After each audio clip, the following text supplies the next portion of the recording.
This is the naked truth about real estate investing. Your host, Javier, has already been through all the brain damage of this business, so you don't have to go through it. That way, you're not exposed to all of the risk of losing your shirt or getting caught with your pants down. So let's dive into another no BS episode right now. All right. It can be very time consuming. It can be very scary. It could be like trying to get somewhere without a roadmap, right? So that's why I created this due diligence list when I buy a property. When I buy an apartment building, even a mobile home park, you can use it for, mostly pretty much any commercial property. But this one specifically is for a multifamily. It could be a 6 unit. It could be a 600 unit. You can use it, for what you like. So go ahead and sign up, put your name, email.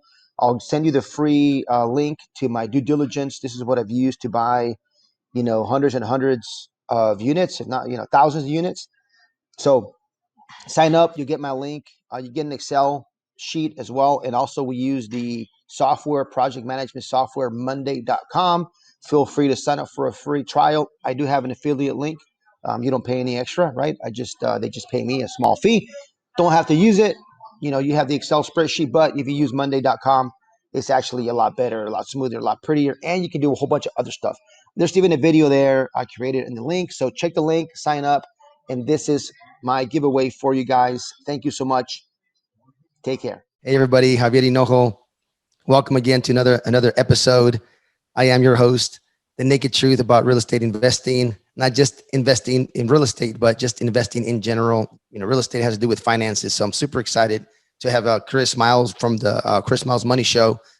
He has a podcast. He's a Collective Genius member. I met him at a mastermind. So I'm super excited. He's your anti-financial advisor. I love that. I'm anti pretty much a lot of stuff that's establishment. Just like we were talking right before the interview, you got to teach people how to think, not what to think. So I try to do that with my kids. So you're not just a machine, just like a production line. So I'm really excited. He's going to share some few tips just about how to make your money work for you. And, I know he doesn't actively do real estate, but he does passive. So he's a passive investor. So maybe we get him to talk a little bit about that, what he looks for. And as far as somebody to invest in or a project to invest his hard-earned money. So Chris, I'll let you go ahead and say just a little bit about yourself so I don't butcher it since my voice is not 100% there. Welcome to the show. Hey, thanks, Javier. I appreciate being here.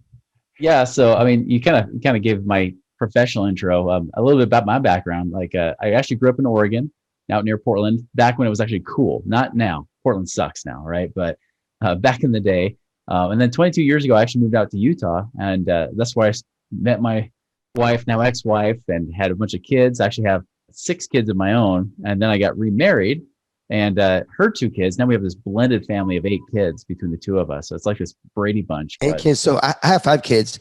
After the 3rd kid, it didn't matter. I have 5, 7. I leave the restaurant. I got a handful. I'm good. It's like a chain gang at that point, right? You just chain them up together, make them work on the railroad and things like that. For sure. You have 8 kids, blended family. Yeah, it can be crazy. Every other weekend, it's a madhouse here, or every Thursday night. So, just give it a few hours, and then you would have heard tons of noise in the background. Yeah, for sure. So you got Utah, got married, got remarried, got a blended family. Yep. And then what happened from there? So when I was going to college, and my plan was to actually go into business consulting. Right?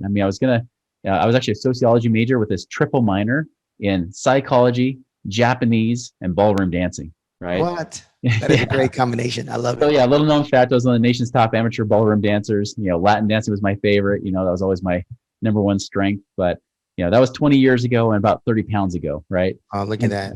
I'm an awesome dancer. I did my first TikTok video dancing. It's amazing. Yeah? Oh yeah. This came out. Yeah, I haven't done TikTok, so I haven't done the dancing thing. Go make fun of me. Sorry, I interrupted. Continue, Chris. So yeah, anyways, I was on that college path, right? Because that's what my dad wanted me to do. He wanted me to be the first one to go to college in our family and stuff. But I still want to control my own destiny, my own time, my money, my freedom. So I figured if I'm going to be a business consultant, shouldn't I have real life business experience, right? If I'm going to come from that place. So I dropped out of college to go just do a 1-year sabbatical. I was like, I would go try to start some business. I don't know what it is, but I'll try to start something. Well, the first thing that came up a few months later was a financial advisor position, right? And I didn't know at the time that they hire anybody that has a heartbeat and can pass a test, right? And so I was like interviewing like crazy because there was something that seemed cool about learning about money, right? Well, I ended up going down that path, commission only type of financial advisor, and I actually loved it. Like I loved learning about money. I loved, just being in control. So and I was side hustling that for a few years, right? But eventually went and did that more full time, and about 4 years in, see, I'm a guy that likes evidence, right? I don't like to see things that are just based on theory. I like to know that they actually work and produce results. And I noticed after 4 years, like I inherited clients that had decades of help from financial advisors. They weren't financially free. They in fact, in many cases, they were. And I remember I got in during like Y2K. So right after 9/11 is when I got into the stock market and all that kind of stuff, selling them the traditional mutual fund crap that you see people selling, And they're like, that advisor, I hope they're in jail. I'm like, dang, that sucks. No, I don't know if they're in jail. I just know they're not in the business anymore. Maybe they died. I don't know. I just know I inherited you as a client. And they're like, well, anyways, I hated it. Horrible advice, because they were making all this money in the 90s and then boom, Y2K hit and then they're pissed off, right? Naturally, when things go well, people take all the credit. But when things go wrong, they blame the financial advisor, right? For sure. And financial advisors just take the credit for the same things too. And neither of them have any kind of control of their life. So anyways, I noticed that people weren't free. And so end of 2005, I had a guy that I trained in the business that left to go do real estate investing with his dad. They partnered up on some deals. They were doing more flipping type stuff, right? And so I thought I'd call him, wish him Merry Christmas, Happy New Year, and see if he wants to beg for work again. Because I thought for sure, like, he's probably failing this real estate thing. Boy, was I wrong. Because I call him up and I say, hey, how are things going? He's like, man, that's awesome. Like my dad and I, like he's actually double his income from being a professor at the local university. I was like, he just started 4 months ago. How did you double his income? Like, I know what kind of income he makes. No way. He's like, I'm serious, man. It works. And so I called bull on him a little bit, right? I was like, that's too good to be true, which we hear all the time in the real estate world, right? And so we went back and forth about what's better, stocks or real estate, right? And finally he stopped me and said, Chris, how many of your clients are actually financially free where they don't worry about money? I thought about it. I said, none of them, not even the retired ones, because they still watch CNN and worry about money, right? Yep. He's like, all right, Chris, how about this? How many of you guys as financial advisors are free? Because if anybody's got this figured out, it should be you guys, right? So how many of you guys are free, not off the commissions you're earning from selling this crap, but actually doing these mutual fund investments? How many of you guys are actually financially free off these mutual funds? I thought about it and I said, none. Maybe one guy in our offices. And I found out later he wasn't either. He was just all show, right?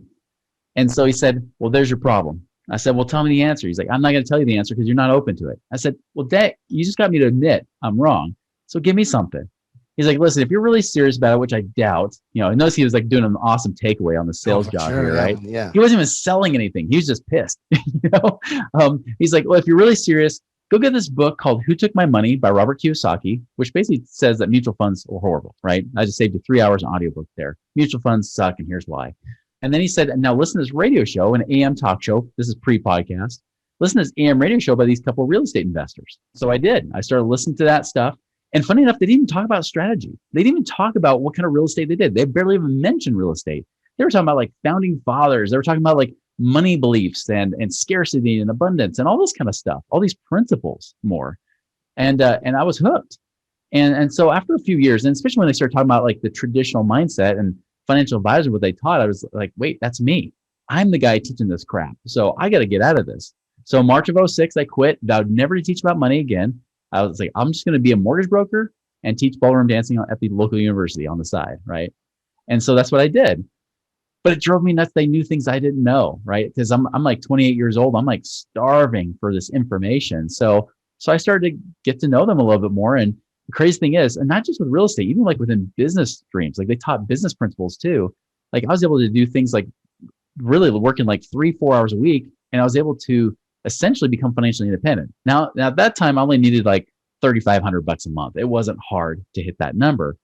But it blew my mind. I could just work a few hours a week and make $3,500 a month, where before I was working like overtime hours as a financial advisor just to try to make it paycheck to paycheck, right?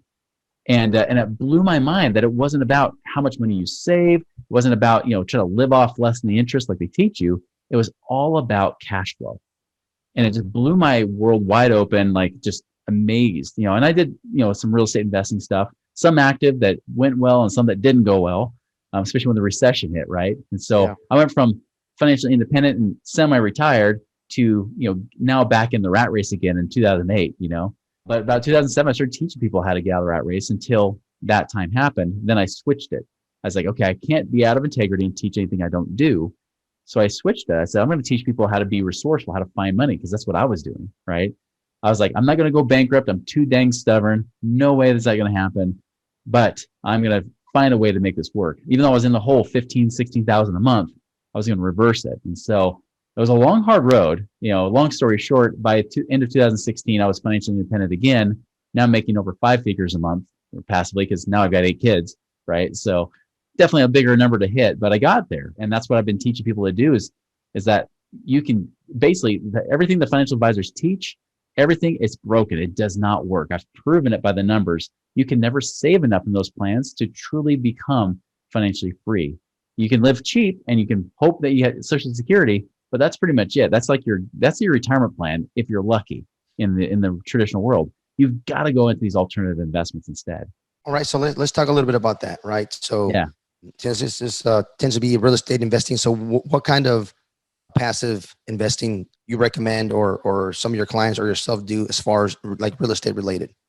Yeah, I don't think there's a one size fits all. I've noticed that with people, like if I try to push my own biases, it's not their plan, right? It's got to be something that fits with them and what they want to do, So typically it's going to be anything ranging from it could be turnkey rentals. That's my personal favorite, right? I love doing turnkey rentals, even if it's like duplexes and fourplexes. I love having that control. I love the tax benefits that you get. I mean, what other place can you actually show a loss? It's just like if you do syndications or apartments and things like that, like real estate's just awesome, right? So that kind of thing's great. A lot of my clients might want to do syndications or funds, because they don't want to be involved in the process as much.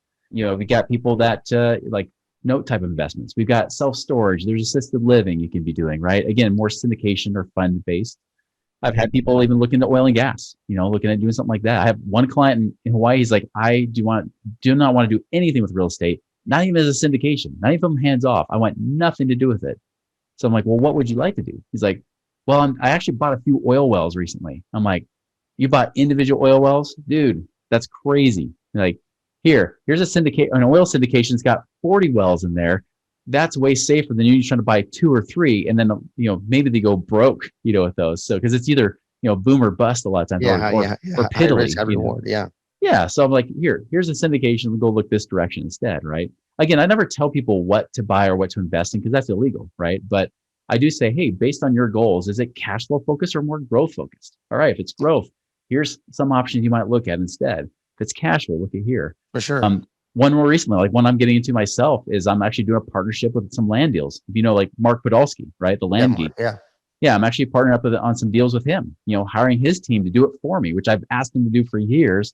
And now he's finally got a way for us to do it. So that's cool. I'm partnering a deal with him, because I can make way more cash flow on that than I could even doing my own rentals, so there's all kinds of options, right? There's so many things you could be doing. It just depends on what's really the right fit for your goals, so what you're trying to achieve, and what's really your preference. What do you actually enjoy doing, right? So you're telling me everybody we all have a personality, right? So what's your investor or investment personality? And it's got to fit that, right? You got to feel pretty comfortable. Exactly. It's got to fit you. It can be a wide range, but as long as you're comfortable with it, it's not one size fits all. That's right. Because I mean, when I send my clients over to talk to these different people, because I'm more of a strategist and a connector, right? And I help create the game plan. I connect them with people, but ultimately they pull the trigger. And it's interesting because they'll come back and I think something's a no-brainer, and they'll come back like, I just didn't feel good about it, but I like this one instead. I'm like, really? All right, cool. Well, that's good. Did you do your due diligence? You feel comfortable?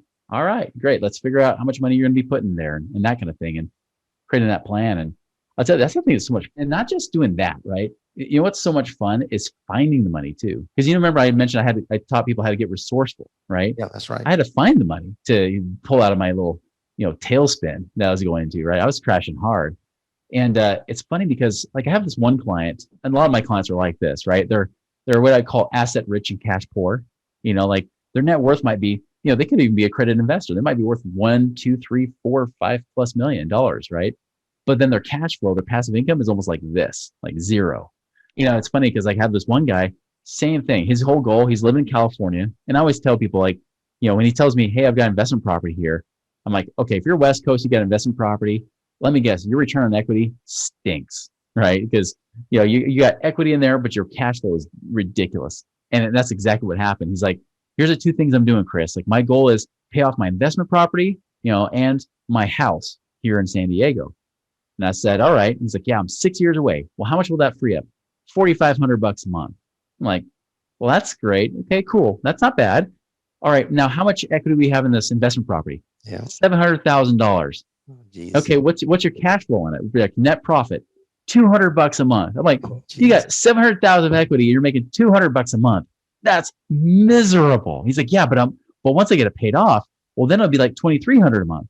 I'm like, that still sucks for 700,000 of equity. Like that should be paying you at least a 10% cash on cash. Yeah, return. 8 to 12. Yeah, easily. Yeah, it's like you should be looking out east. You should be like the southeast. You should be like out towards the Carolinas, or out towards like Alabama, or or Tennessee, or anything like Missouri. Like there's plenty of better places than that. And so I was like, okay, here's the deal: sell it. Get rid of it. Get that cash out. You can go and 1031 exchange into some more properties, buy some fourplex or whatever, like in Oklahoma or something like that, and you'll be cash flowing at least 600,000, or sorry, not 600,000, 60,000 or 70,000 a year minimum, right? Even with these multifamilies. I was like, and you've got equity in your house too. He had like 400,000 or 500,000 equity in his house. I'm like, dude, cash that out too. Now I'll give you an update. Like he was totally scared. He's like that ultimate saver mentality, right? Like that hoarder mentality. Yeah. He's all Dave Ramsey-fied, right? Which Dave Ramsey does not lead you to wealth. He leads you to getting past zero, but not to wealth. So I was like, here, like, okay, even if you don't cash out refinance because it freaks your wife out, right? At least refinance your house, free up $1,100 a month on your payment, get it to a 30-year. Don't try to pay off in 6. Get it to a 30-year, stretch it out, get some cash freed up because that will get you to your goal faster, right? And if, hey, bonus, cash out refinance up to what you're paying right now anyways, and now you can use that money to go and create another 15 to 20,000 a year, right? So I told him, I was like, listen, in year 1, we should be able to make you at least 70, 80,000 this year. By year 5 or 6, by the time you're free up 4,500 a month, you'll be well over $100,000 a year. And so it's like teaching them that acceleration mindset versus accumulation and scarcity saver mindset. What's the biggest pushback, right? Is it fear, or what do you think? Oh, or just totally. The way we've been programmed all our lives? Exactly. We've been programmed because think about all the wise financial advice out there is all from the same people, right? It's all financial institutions. If you look at financial advisors, right, and the financial experts, they work for financial institutions. Now, they might claim they work for their clients, but they really don't because they're educated by these institutions. All these companies say, hey, put your money away, set it and forget it. It's like their 401k money, which 401ks are ridiculous if you're trying to retire before 60. It's a dumb move. It doesn't meet the objective. Even with a match, by the way, your 401k only gives you an extra 2 or 3% compounded return. That's it. Now, if the market only does 7 or 8%, you're lucky to make 9 or 10. But I can make way more than that in real estate. Heck, I can make 30+% in my real estate on average, just buying a turnkey rental, not even doing any kind of active investing, right? And so just try to switch that mentality and say, guys, just because everybody's doing one thing doesn't make it right. Because look at America today. Not everybody are spenders. Just so you know, a lot of people in America, I'd say at least half are savers. But Dave Ramsey's and people of the world will tell you, oh, everybody's a spender. You're the rare few. You actually save, you sacrifice, you suck your entire life away to just live in scarcity, right? That's not the case. A lot of people in my experience, and even if you see surveys out there, a lot of people are actually savers. So look at America. Are they better off today or not? Of course not. Are they actually financially free? No. They're begging and hoping for Social Security to help make the difference because mutual funds are enough. Do the math. And I've done this. You do the math of saying, say you earn 7%. By the way, the market, the S&P 500, if you actually invest in the index, has only averaged about 8.3% over the last 30 years. That's before taxes and before fees, right? That's it. And that's, by the way, on the high range. It's usually between 7 and 8%, but because we're in this 12-year unprecedented uptrend, right? The longest in history. Yeah, exactly. It's the longest in history. So to see that happening, of course, it skews the numbers to the high side. I don't know if it's the longest or one of the longest, but it's pretty good. It's definitely one of the longest to see it up that much, that consecutively, right? See, I mean, there's the Great Depression, but even then, the Depression still had some down years as it went back up. We haven't seen that. We've only seen it go up since 2009. And it just keeps going. So understand that if it's been averaging like 8%, even on the high end, right? 8%, you compound that into your numbers, it's not very good. And then we have to take taxes out, and you got to live on, they say live on 4%, right? That's the whole 4% rule. That's an antiquated rule from decades ago. Even when I was a financial advisor, when I quit over 15 years ago, still, we were saying that 4% rule is too aggressive. We should go like maybe 3. So think about it. You happen to be lucky enough to save up $1 million, and do the math. Find out what it takes, say in the next 20 years, to get to $1 million, right? Oh, but throw in inflation. Inflation is not as high as the government promotes either. Even just put 4%. 4% is low, by the way, for real inflation rates. Put just 4%. So you're making 8, you're earning 4. You're really only netting 4%. Watch what happens. Like if you want to retire in 20 years with at least $100,000 a year lifestyle, I just did the numbers on this, $12,000 a month you got to save. Wow, that's $12,000 a month to live on $100,000 a year lifestyle today, if you're going to do that in 20 years at a 4% inflation rate. Yeah. And so, I mean, how do you do that, right? Like, how do you invest your money properly, not the traditional way, right? You're the anti-financial advisor, right? You don't want to be caught with your pants down, 20 years from now and be like, oh, shoot, I did the 4% and I'm like so short. Now I got to go back and work at Walmart because I can't, especially that people are living longer as well, right? Mm-hmm. Exactly. That's why the 4% rule doesn't work, because people are living longer. Interest rates are lower for people in retirement. Really, 2% would be conservative. I'm saying 3 to be just, an optimist, right? And that's the thing, is like, figures don't lie, but liars figure, right? All these people out there are throwing out these hypothetical numbers, but the reality is people still aren't free. Even when I get people with $1 million, you live on 3%, that's $30,000 a year. That's poverty, guys. Like, that's below the poverty line. You are a broke millionaire. Think about it. Yeah. Where that same $1 million, even if I put it into a fund or a syndication that's paying me a 10% return, right? That's $100,000 a year. And you still have your initial capital. You're not even spending your capital. It's not the principal, right? Like, you're just living on the interest, right? And that's the beautiful thing. Like, I just had a client from Washington State, like, just retired from Boeing. He's like, okay, I've got $1 million from my retirement account that he's been max funding his 401k for years to try to get there finally, right? Now he's got a little bit of a pension coming too, that little extra bonus pension. But it's like, man, that $1 million, he's like, I need at least 120,000 a year. I'm like, great, earn 10% on this $1 million. He was like, yeah, but is that really possible? I'm like, go look. You're like, here's some properties. Take a look. Hey, here's a fund. You can do this too. Like, and he ended up, he's now under contract to buy this fourplex. He's like buying a fourplex, and then he's putting more money in like syndications and different types of deals that way. So then he's like, hey, I wanted to do rentals, but I'm just scared. Here, I'll just do more on the other side. It's like, great, as long as it cash flows, perfect. Get a good preferred return on those from those operators. And again, right, it's all the personality, because you can go to a pretty hot market where maybe you might get like a 6% return on your money, but you might hit some appreciation, right? Or you can go to another a market that's not so hot, but you might get 15% cash on cash, right? Just because the property is so cheap and the rental are so high, like say in the Midwest, et cetera, right? Just you can get some really good returns on some money on your rental. So there's really, you can say, hey, you can really, if you want to live off of cash flow, you can go either way, or half here, half there. And, it all averages out to, say even 10%. There's no reason why you cannot make 10% of your money doing real estate. But they think it's too good to be true, right? Yeah. Oh yeah. Yeah. Especially, if you find the right operators, you find the right property. All you got to do is run the numbers. The numbers don't lie, right? Yeah. And they're all right there, right? You can look at the neighbor, you can look at the other commercial building, you can see what stuff sold for. So it's not like they're making up these numbers. They're all there. So that is pretty neat.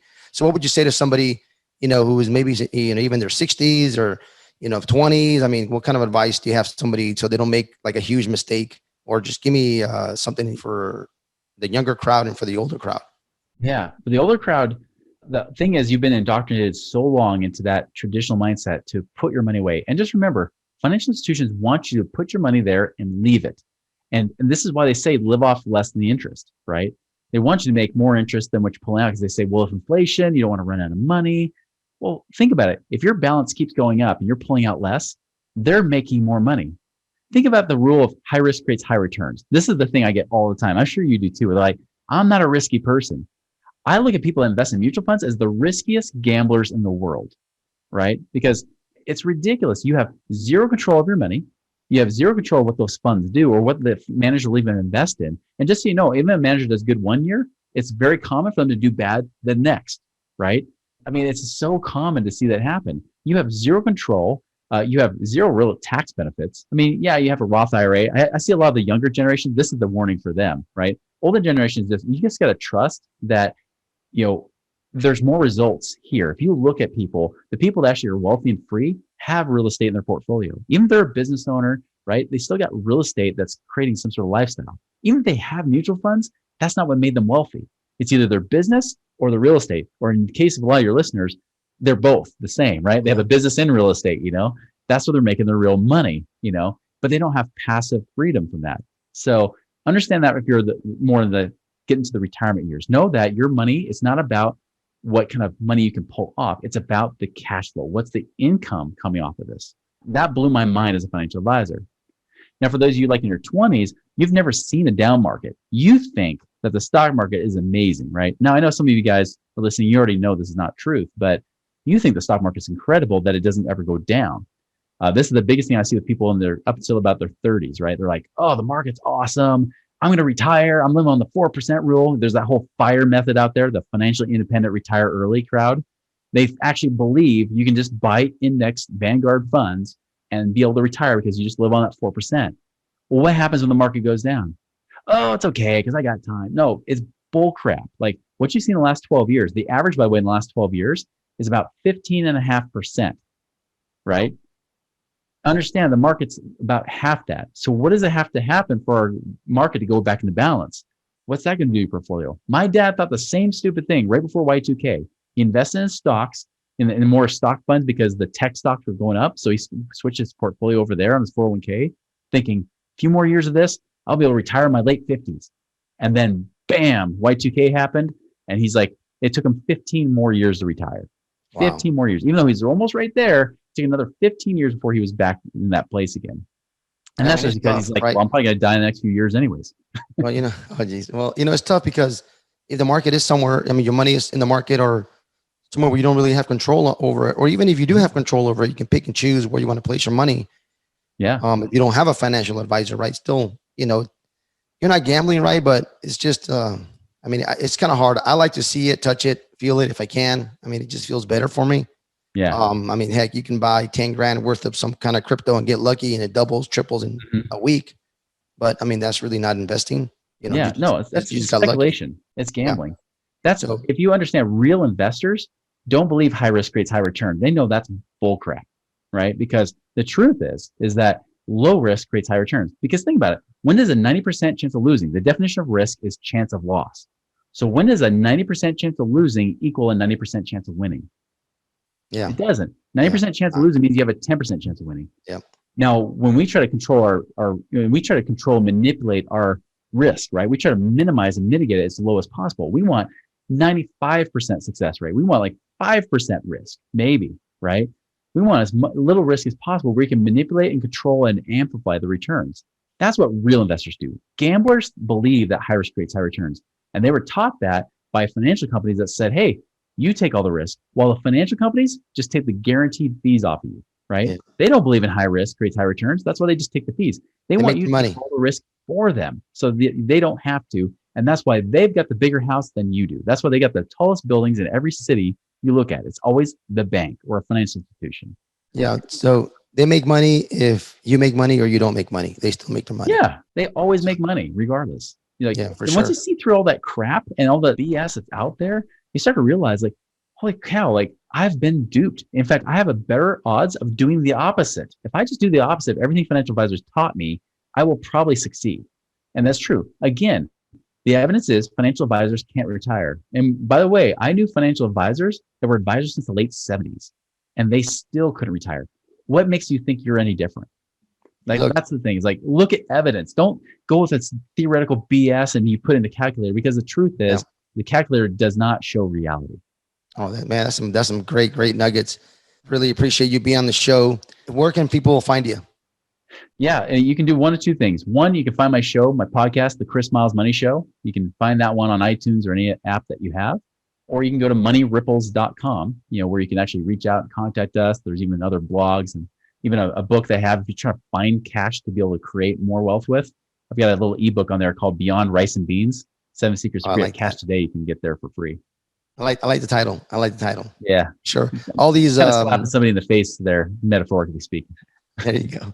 Yeah, I know. I got that. I got the feeling. I know exactly what you mean. So look, I live in the South, so I hear it all the time. That's right. All your social media links and link to your podcast will be in the show notes for everybody in case they missed it. Awesome. But I have it's time for the show where I bring out a roulette. I call it the Naked Truth Roulette. And it'll just be 4 random questions, not business related, just to get to know you a little bit better. And the audience will get to know you a little bit better. So I'm going to pull that up here in a few minutes. But before I do that, is there anything else that you wanted to share?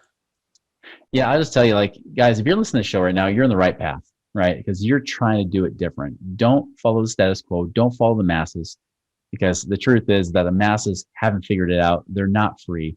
And I'll tell you, I've been financially independent twice, right? If I even thought it was accidental back in 2006 when I did it the first time, I had to do it again. It works. And I've had clients do it too. There is so much more hope doing it different, and you can take less risk and get higher returns. So trust me, what you're doing right now, if you're studying this stuff, you're in the right place at the right time. Oh, that's awesome. That's some great advice. So everybody go follow Chris, go check out his podcast, and you get a lot of knowledge for sure, a lot of tips, and then you can do whatever you want with it. Hopefully take it to heart and make some money, right?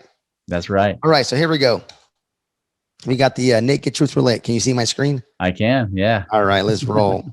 Let's see what the first one is. I will give you 1 pass if you need it. All right. Nice. Let's see what we got. Let's see what we got. Hopefully it applies. I hope it's what's your favorite dress? Oh, there we go. We missed a good one. This is a good one too. Let's see. Oh man, this is your favorite curse word. Favorite curse word would be damn. All right. Okay, that's good. That's a good one. All right. We are allowed to curse on the podcast, so that's okay. I try not to do it very often. Oh, my wife just hits me in the back. She's all right. Do you have any tattoos? I don't. Oh, look at that. We're total the wimp. same there. I'm scared of them. Yeah, scared of needles. Yeah, I don't have any tattoos. I'm like, I thought about it for a long time. I'm like, yeah, I think I don't know if I missed it. I'm in my early 40s, so I'm just I don't know. Maybe someday, maybe not. I don't know. Yep. All right. 3rd question. All right. How do you feel about putting pineapple on pizza? I love it. I know I'm weird, but I love it. All right. What else do you put on it besides pineapple? What would be the toppings with pineapple? I'm a veggie pizza kind of guy. So I like basically a veggie pizza with all the vegetables, mushrooms, olives, heck, I'll even throw in spinach and things like that. But yeah, I'll even throw pineapple on top of it too. Oh, that's awesome. All right. I used to eat a lot of pineapple and ham pizza. Oh yeah. I can't do it anymore. I think I ate too much.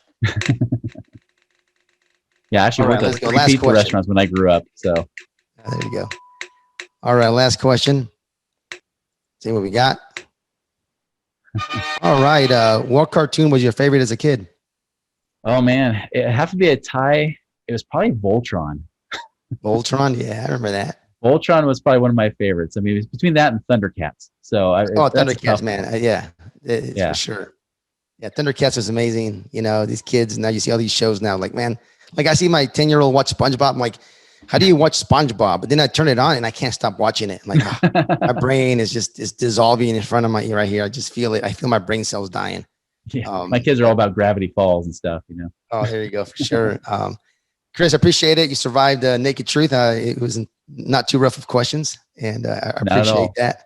And I really thank you for being on the show, and I appreciate your time. We talked about you're the anti-financial advisor. I love that. Don't do what the rest of the crowd does. Just go ahead and there's better ways of doing it. Even safer, more. Just not your traditional ways of investing that kind of you're taught at school or just big corporations push out, right? So it keeps everybody on this kind of assembly line of just doing the same thing over and over and over again. And these guys get richer and richer and richer. And, you have, even though you have the same results, right? Like Yeah. You don't get the best results. You still see folks, in their later years, struggling to retire. So I really appreciate that. If you're in your teens or your 20s, your 30s, it doesn't matter what age you are. It's awesome to just get, just expand your mind, right? Just go ahead and look at other options. So I really appreciate you coming on. And this is another episode of The Naked Truth. Make sure you don't lose your shirt. You're invited to leave an honest written review and share this episode with a friend. Thanks for listening, and we'll see you on the next episode.